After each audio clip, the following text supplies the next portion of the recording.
Olá, tudo bem? Bem-vindos ao nosso canal ABC da Farmacologia. Meu nome é Edson Negreiros e nossa aula de hoje vai abordar BRA, bloqueadores do receptor da angiotensina 2.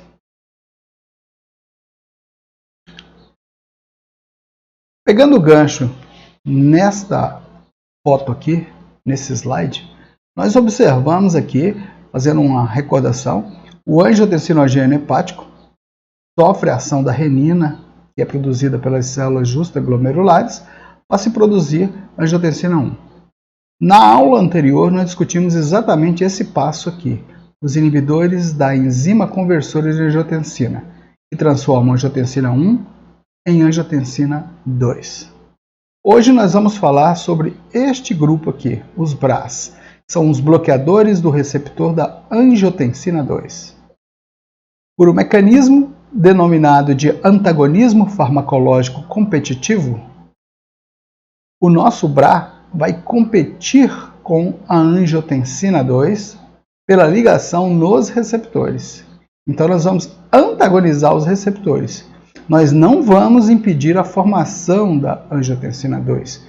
Nós vamos antagonizar elas, no caso a angiotensina 2, junto aos receptores. E é claro que a angiotensina 2 determina várias ações, porém, eu gostaria aqui de destacar duas principais, que são essas que eu coloquei aqui nesse slide. A angiotensina 2, ao ligar-se nos receptores nas arteríolas, ela produz vasoconstrição. A ideia nossa com o BRA é exatamente competir com a angiotensina 2 para reduzir essa vasoconstrição. Então, eu estaria reduzindo a pressão por este primeiro mecanismo aqui direto. Reduz-se também a hipertensão por um mecanismo indireto, porque na hora em que o BRA compete com a angiotensina 2 por receptores localizados aqui na região glomerulosa do córtex da glândula suprarrenal, nossa angiotensina não vai conseguir ativar os receptores. Então, o que aconteceria aqui normalmente, para você entender? A angiotensina 2 encaixaria neste receptor, aumentaria a liberação de aldosterona. E essa aldosterona vai agir lá no túbulo coletor, aqui, fazendo o quê? Essa aldosterona iria ativar um receptor aqui para que haja secreção de potássio e reabsorção de sódio. Reabsorção para onde? Para a corrente sanguínea. Na medida em que reabsorve sódio, o cloreto é reabsorvido junto e eu aumento a volemia. Então a aldosterona determina um aumento da volemia. Ao bloquearmos aqui com o BRA o receptor da angiotensina 2 aqui na suprarrenal, nós estamos reduzindo a liberação da aldosterona. Observe que aqui embaixo tem a espironolactona, que é outra classe de fármacos, diuréticos poupadores de potássio.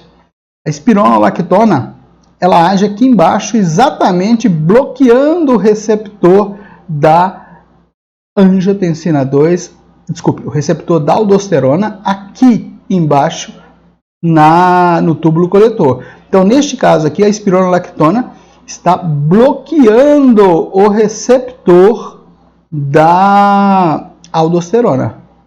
Não é o caso do nosso BRA, porque o nosso BRA bloqueia aqui em cima o receptor da angiotensina 2 para se evitar a liberação da aldosterona.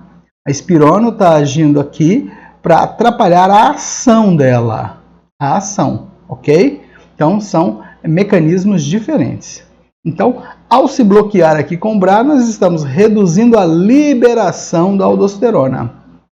Diminuindo a liberação de aldosterona, eu tenho menos reabsorção de sódio e menos secreção de potássio. Isso explica por que o nosso BRA também aumenta o potássio sérico, porque ele diminui a secreção de potássio. Ok? São fármacos que apresentam basicamente os mesmos efeitos colaterais dos inibidores da ECA. Não todos, mas os principais. O que ele faz? Ele aumenta o potássio sérico, assim como os inibidores da ECA. Por quê? Porque os inibidores da ECA reduzem a produção da angiotensina 2. Os BRA bloqueiam o receptor, mas os dois determinam uma diminuição da ação da aldosterona. Consequentemente, nós temos um aumento do potássio sérico.